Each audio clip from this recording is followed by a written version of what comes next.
rar to char so ai rar cho du mo pio ka jang den che ko ke rom pe kun ke cho ni ra chi ko yer ni chi mach o wa te ke dang ai re Ingi peti ki ko pio nyan mon jang kailing abang pian nyan chi man wet od ko len ko bul kay ay no man jang ko mondo dong chi mach ci dong jamuj big boy ma pio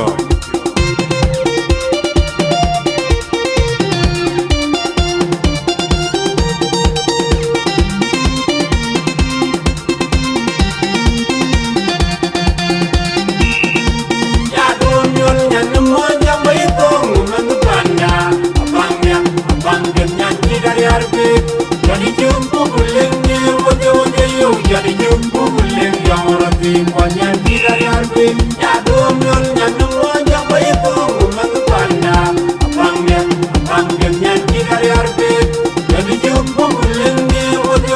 yo jadi jumpu guling yang rapi banyak di Arialbeek jogulode mayena werdeng jogulode ruwayin kudu tap ay len kanyan an bi got top an lode ji mabyo rapid an lode ji garang mading dit an lode ji ben wai rarab an lode ji kon ma jeden baye yo yara ji jan ya yan tin ma mo jam bayi ko ngumang panda abang nyan di Arialbeek jadi jumpu guling ni wode yo jadi jumpu guling yang rapi banyak di Arialbeek ya domyon nyanu wajah baik ngumang panda abang nyan di Arialbeek jadi jumpu guling ni wode yo jadi jumpu guling yang rapi banyak di Arialbeek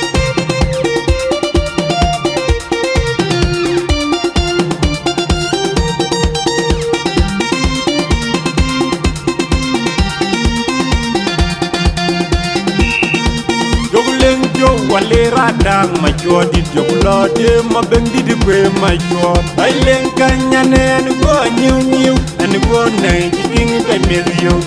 an go ne jing pe digo dang jinga ju dam nyangi abi ju jamle nyali ma dot o cha go ma pyo di jo go wajang yang go do ta jang tu yang go pa na jang tu long le ngi loy an jang ma pyo di ode ji tingarango baye yo lara ji jalle nyantin ma baye yo lara ji jalle nyantin ma ya dom yol nyan mo jam bayi ko ngumang panda abang nyan di Arialbeek jadi jumpu guling ni wode yo jadi jumpu guling yang rapi banyak di Arialbeek ya dom yol nyan mo jam bayi ko ngumang panda abang nyan di Arialbeek jadi jumpu guling ni wode yo jadi jumpu guling yang rapi banyak di Arialbeek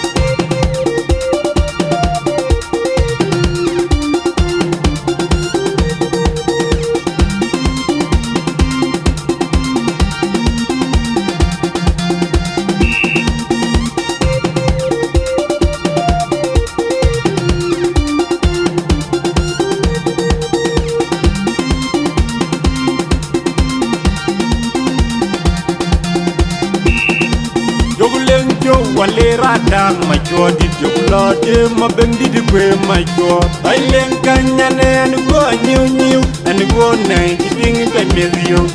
an go ne jing pe digo dang jinga ju dam nyangi abi ju jamle nyali ma dot o cha go ma pyo di jo go wajang yang go do ta jang tu yang go pa na jang tu long le ngi loy an jang ma pyo di ode ji tingarango baye yo lara ji jalle nyantin ma baye yo lara ji jalle nyantin ma ya dom yol nyan mo jam bayi ko ngumang panda abang nyan di Arialbeek jadi jumpu guling ni wode yo jadi jumpu guling yang rapi banyak di Arialbeek ya dom yol nyan mo jam bayi ko ngumang panda abang nyan di Arialbeek jadi jumpu guling ni wode yo jadi jumpu guling yang rapi banyak di Arialbeek Arialbeek. Kadem Raina man B-boy ma pio dong ti ma jang ko ndo ma pio gulit. Indi gu yo lor kan odita toxic. Tu guy ke wan.